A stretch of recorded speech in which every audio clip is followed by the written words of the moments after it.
Noong kabataan ko, may isang paglalakbay akong hindi ko akalaing magpapabago ng aking buhay. Karaniwan lang ang lahat noong una. Dala ko ang paninda naming gulay, sakay ng bangka at bumiyahe papuntang Samar para makipagsapalaran sa palengke. Sanay ako sa ganitong gawain. Halos buwan-buwan, ganun ang aking rutina.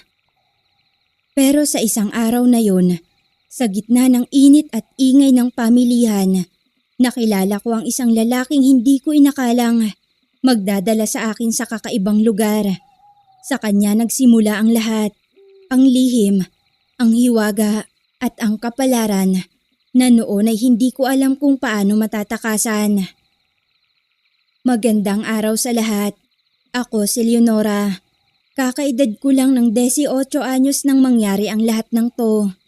Lumaki ako sa isang payak na baryo sa may tabing dagat ng General Santos, Mindanao. Anak ako ng isang mangingisda at ng isang tindera ng gulay. Hindi marangya ang aming buhay. Madalas ay sapat lang ang kinikita ni Itay sa dagat at ang tinda ni Inay para mapagkasya sa aming pangangailangan. Kaya naman bata pa lamang ako, natuto na akong magbanat ng buto, magbuhat ng paninda, magbenta sa palengke at makisakay sa bangka para makapaghanap buhay. Tandang-tanda ko pang araw ng Martes yun, buwan ng Hunyo, taong 1994. Maaga akong nagising, dala na ang bayong na puno ng talong, luya at ilang bugkos ng saging na saba. Maaliwalas ang dagat at ang ihip ng hangin ay malamig pa habang nakasakay kami sa bangka papuntang Samar. Karaniwan na sa akin ang paglalakbay na ganon, ngunit hindi ko alam na ang araw na yun ay magiging simula ng kwentong hindi ko na malilimutan. Pagdating ko sa Katbalogan, siksikan at maingay ang palengke. Naroon ang mga tenderang nag-aalok ng sariwang isda, mga mamimiling nag-uunahan sa tawaran at halo-halong amoy ng isda, gulay at bagong lutong kakanin na sumasama sa singaw ng araw. Habang naglalatag ako ng aking paninda, napansin ko siya, isang lalaking nakatayo sa may lilim ng puno ng akasya. Wari ba'y naghihintay ng kung sino. Maputi ang kanyang balat, matangkad at nakasuot ng payak na kamiseta at itim na pantalon na hindi nababagay sa alikabok ng paligid. Malinis siyang tignan, animoy hindi sanay sa ganitong siksikan. Nang magtagpo ang aming mga paningin, ngumiti siya at sa hindi ko mawaring dahilan, may kung anong kakaibang lamig na dumaloy sa aking dibdib. Lumapit siya at magalang na nagtanong. Miss, pwede bang magtanong? Alam mo ba ang daan papunta sa may daungan? Sa tagpong yun, doon ko na nga siya unang nakilala. Nagpakilala siyang Mael. Sa mga sumunod na linggo, hindi na nawala si Mael sa paligid ng palengke. Lagi ko siyang nasasalubong. Kung hindi sa may daungan, ay sa gilid ng kalsada papuntang simbahan. Tahimik siya pero lagi akong iningitian. Minsan, binibigyan pa ng tinapay o prutas na hindi ko alam kung saan niya kinukuha. Unti-unti, natuto akong makipagkwentuhan sa kanya habang nag-aayos ng mga paninda. Tahimik lang siyang nakikinig, ngunit kapag nagsasalita, laging mahinahon. Parang wala siyang minamadali. May kung anong misteryo sa boses niya, malamig pero magaan sa pandinig. Hindi ka taga rito, Mael, no? Tanong ko habang inaayos ang mga talong. Hindi, malayo ang bahay namin. Pero maganda. Mas tahimik kesa rito. Masariwa ang hangin. Napaisip ako noon. Sa dami ng dinaanan kong lugar sa paglalako, wala pa akong naririnig na ganong paglalarawan. Lagi niyang sinasabing malayo, pero hindi niya sinasabi kung saan. Kapag tinatanong ko, ngumingiti lang siya at iniiba na ang paksa. Hanggang sa isang dapit hapon, habang nagbabalot ako ng natitirang paninda, bigla siyang nagsalita. Leonora, gusto mo bang makita ang lugar namin? Hindi ito basta nakikita ng kahit sino. Pero gusto kong ipakita sa'yo. Napatingin ako sa kanya. May kakaibang kislap sa mga mata niya. Hindi ito gaya ng mga lalaking nakilala ko dati. Hindi ko alam kung bakit. pero para bang may humihila sa akin para sumang-ayon. Malayo ba? Tanong ko. Malapit lang kung sasama ka. Sagot niya at nginitian ako bahagya.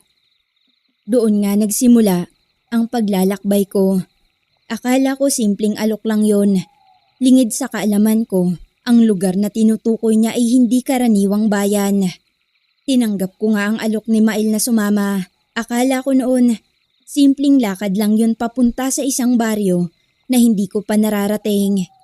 Hapon na nang nagsimula kaming maglakad. Dala ko ang isang bayong na walang laman, maliban sa supot ng tinapay na ibinigay niya. Tahimik lang siya sa tabi ko. Ang daan ay pamilyar noong una. Mga kaling madalas kong daanan kapag galing sa palengke. Pero habang tumatagal, napapansin kong kakaiba na ang mga nilalakaran namin. Ang mga puno'y masiksikan, mas luntian, at tila mas mataas kaysa sa karaniwan. Ang hangin ay malamig kahit tirik pa ang araw, at ang katahimikan ng paligid para bang lumulon sa lahat ng ingay. Malayo pa ba? Tanong ko, pilit na binabasag ang katahimikan. Kaunti na lang. Sagot ni Mael, walang tinitignan kundi ang unahan ng daan. Habang lumalalim ang aming paglalakad, napansin kong nag-iiba ang itsura ng mga bagay sa paligid.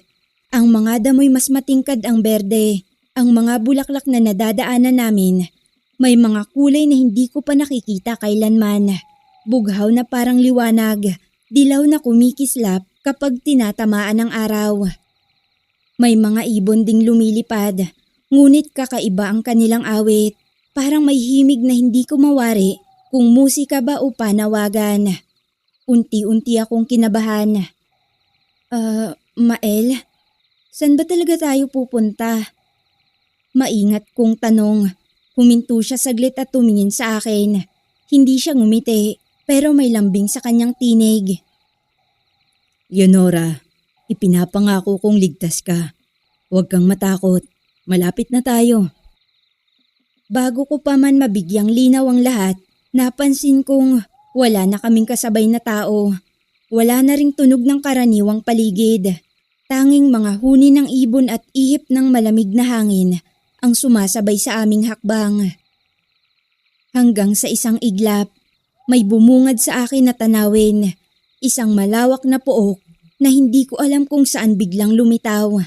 Malinis ang mga daan, makikinis ang mga bato, at ang mga bahay ay hindi karaniwang pawid o kahoy, kundi tila yari sa mga batong kumikislap sa araw. Ang paligid, tahimik ngunit maririnig ang tila banayad na tugtugin mula sa kung saan. Napahinto ako. Nanlaki ang mga mata ko. Mael, anong lugar to?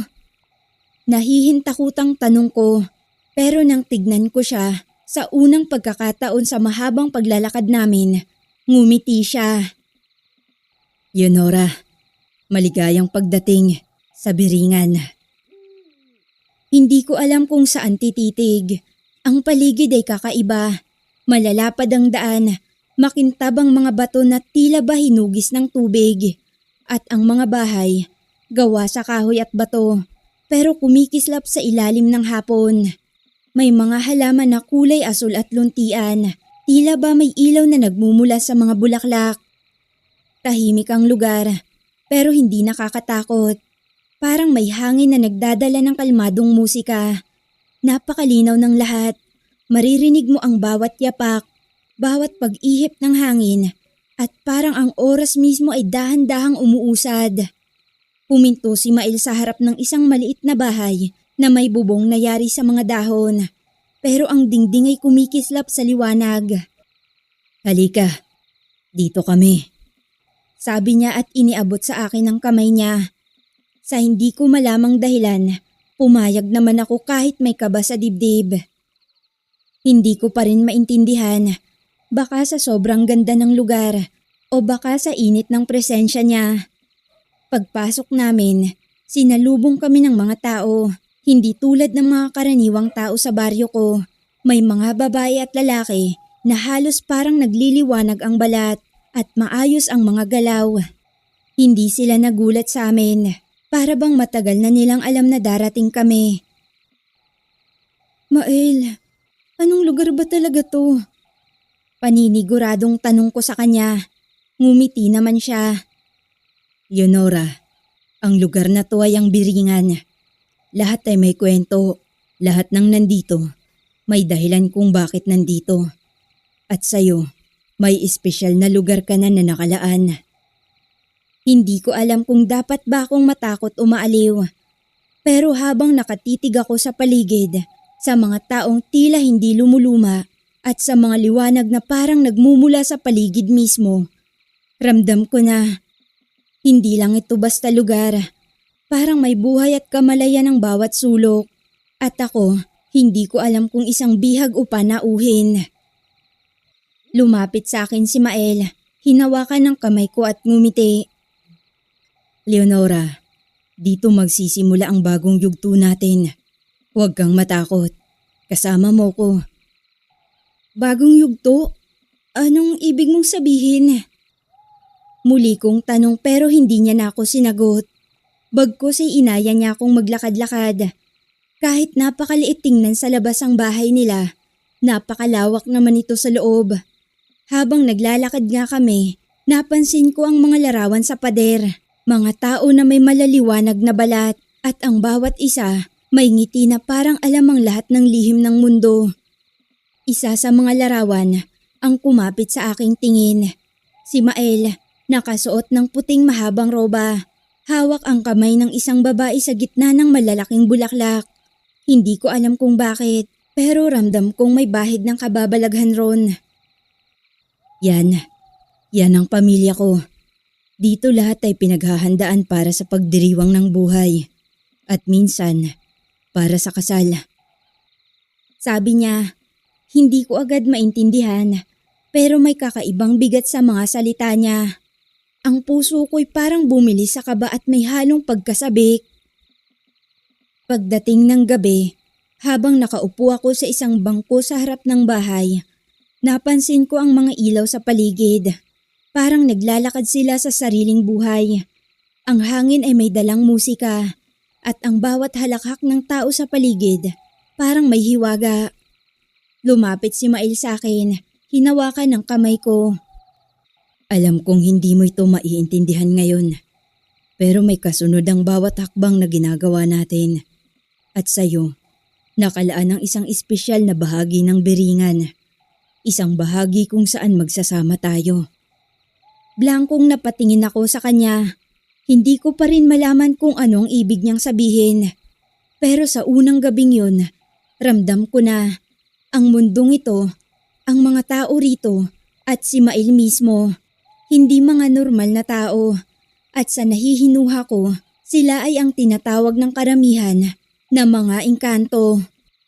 Lingid sa kaalaman ko noon na ang paglalakbay ko na yon hindi lang basta pagbisita. Papasok na pala ako sa isang kwento na hindi ko alam kung paano tatakasan. Para akong nahipnotismo o kung ano, hindi ko pa rin lubos maintindihan ang lahat ng nangyayari sa paligid. Kahit anong pilit na pag-iisip ko, para bang may kung anong bumabara sa utak ko na hindi ito gumagana ng maayos. Pagpasok ko sa loob ng bahay, nakita kong nakahanda na ang lahat. Mga ilaw na parang nagliliwanag sa sarili, mga tela at bulaklak na mas maliwanag kesa sa karaniwan, at isang upuang nakaposisyon para sa akin sa gitna ng sala. Waring pinaghahandaan na ang isang malaking seremonya. Leonora, ngayon na ang huling hakbang. Handa na ang lahat para sa atin. Mahina ngunit malinaw na wika ni Mael. Hawak-hawak pa rin niya ang kamay ko. Napahinto ako. Ramdam ko ang panginginig ng mga kalamnan ko. Mael, hindi ko alam kung ano ang ibig sabihin nito pero hindi ko to gusto. Mahina kong sabi. Hindi kita mahal. Tanging pagkakaibigan lang ang meron tayo, hindi ba? Ngumiti siya, pero hindi na gaya ng dati. Ang ngiti niya ay malamig, halos walang buhay, at may bahid ng kakaibang kaseryosohan na nakakatakot. Leonora, Hindi ito tungkol sa nararamdaman mo ngayon. Sa lugar na to, ang bawat bisita ay may takdang landas. At ang landas mo, ito, ang ikasal sa akin. Tumindig siya ng maayos at umatras ng ilang hakbang. Tila ba may kapangyarihan ang bawat kilos niya. Ang paligid ay umiikot. Ang mga ilaw ay nagiging mas maliwanag. Halos parang buhay ang mga tela at bulaklak. Napansin ko ang mga mata ng mga tao sa paligid. Lahat ay nakatingin sa akin. Hindi gumagalaw, ngunit parang naririnig ang bawat pintig ng puso ko. Takot na ako ng mga oras na yon. Hindi ko alam kung saan ko kukunin ang lakas. Tumayo ako. Hinawakan ng bayong ko na kahit wala namang armas, tila nagbigay ng kaunting kapanatagan sa akin. Hindi ako papayag. Nanginginig kong sabi at ramdam ko ang kaba na halos pumipigil sa aking paghinga. Ngumiti si Mael ng may kakaibang kalmadong tensyon. Huwag kang matakot. Hindi mo kayang takasan ng biringan. Ngunit kung totoo kang lalaban, magiging kakaiba ang gabing to. Biglang lumakas ang ihip ng hangin at tila bumangon ang lahat ng liwanag sa paligid. Ang mga bulaklak, ang tela, pati ang mga mata ng tao sa paligid ay nagkaroon ng kakaibang kislap. Para bang ang mundo mismo ng biringan ay nagbabantay at naghahanda sa akin. Hindi ko alam kung gaano katagal akong nanatiling nakatayo, nanginginig, nakatingin sa mga matang nagliliwanag. Alam kong kailangan kong gumawa ng desisyon. Sumunod sa takdang kapalaran dito o ipaglaban ang sarili ko kahit na ang lahat sa paligid ay tila nakikipaglaro sa takot ko. Tumayo ako sa gitna ng sala, napapalibutan ng maliliwanag na liwanag at mga matang nakatingin sa akin. Nakahanda na ang lahat para sa kasal. Upuan para sa akin, mga tela at bulaklak, at ang altar na kumikislap sa liwanag. Ngunit ramdam ko ang takot at galit. Hindi ko mahal si Mael at tanging pagkakaibigan lang ang nararamdaman ko. Hindi ako papayag. Yunora, wala ka ng pagpipilian. Ang biringan ay may sariling batas at ang iyong landas nakatakda rito. Wika niya, malamig at seryoso. Muli niyang hinawakan ng kamay ko at pilit na hinihila papunta sa altar. Nagulat ako sa bigat ng paghila niya. Pilit niya akong pinapaupo sa upuan. At sa bawat hakbang niya, tila nagbabago ang paligid. Ang mga bulaklak ay kumikislap ng mas maliwanag. Ang hangin ay umiikot. At naririnig ko ang mga bulong sa paligid na parang humihikayat sa akin na sumuko na. Hindi ko to gagawin. Hindi kita mahal, Mael. Tanging pagkakaibigan lang ang meron ako. Na hindi ko nga alam na ganito ang dadatnan dito. Malakas na sigaw ko. Nanginginig ngunit matapang. Pilit kong pinapalayas ang kamay niya. Ngumiti naman siya na para bang alam niya na ang bawat galaw ko. Kung ganito, Leonora, kailangan mong lumaban. Biglang umikot ang mundo. Ang mga ilaw, ang mga bulaklak, at ang mga tao sa bawat paligid ay nagbago. Tila ba ang mga nilalang na may sariling kalooban, pumipigil sa akin na umalis. Napasigaw ako sa takot. Pero bago ako nakawala, may isang malakristal na liwanag ang bumuo sa harapan ko. Sa loob nito, may isang kakaibang anyo, isang babae na malaking kanto. Leonora, gamitin mo ang lakas mo. Ang puso ay para sa sarili mo, hindi sa sapilitang kasal na to. Sabi ng babaeng engkanto.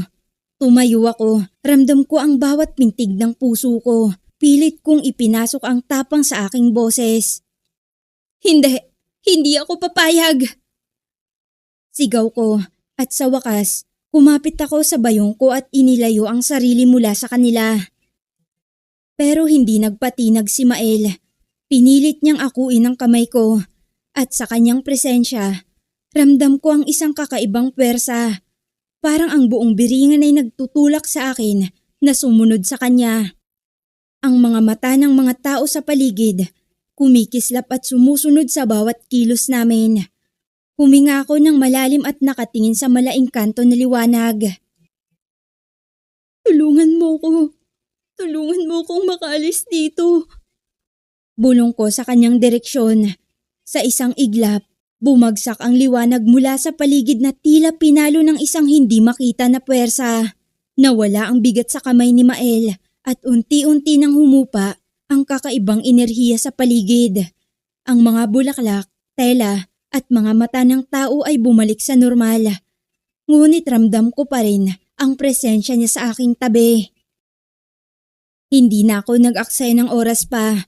Kinuha ko ang pagkakataon na yon. Tumalikod ako at mabilis na kumaripas ng takbo papalayo. Ramdam ang bawat hakbang ko sa malamig na hangin. Hindi ko alam kung paano ko nagawa. Pero alam ko, lumaban ako para sa sarili ko.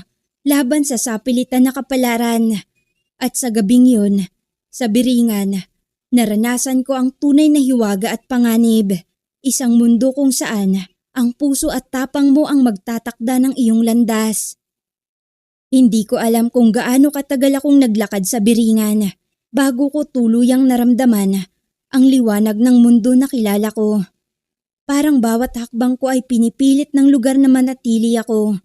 Ngunit ramdam ko rin sa puso ko, hindi yun para sa akin. Sa wakas, sa isang iglap, ang paligid ay naglaho. Natagpuan ko ang sarili kong nakatayo sa tabi ng dagat, kung saan nagsimula ang lahat. Ang hangin ay malamig at maalinsangan. Ang mga alon ay tahimik na humahampas sa baybayin. At ang araw ay nagtatakip silim na nagdudulot ng payak ngunit nakakapanabik na tanawin. Napasandal ako sa puno at huminga ng malalim. Hindi ko maiwasang mapangiti sa sarili ko. Buo ako, ligtas at malaya. Napatingin ako sa paligid.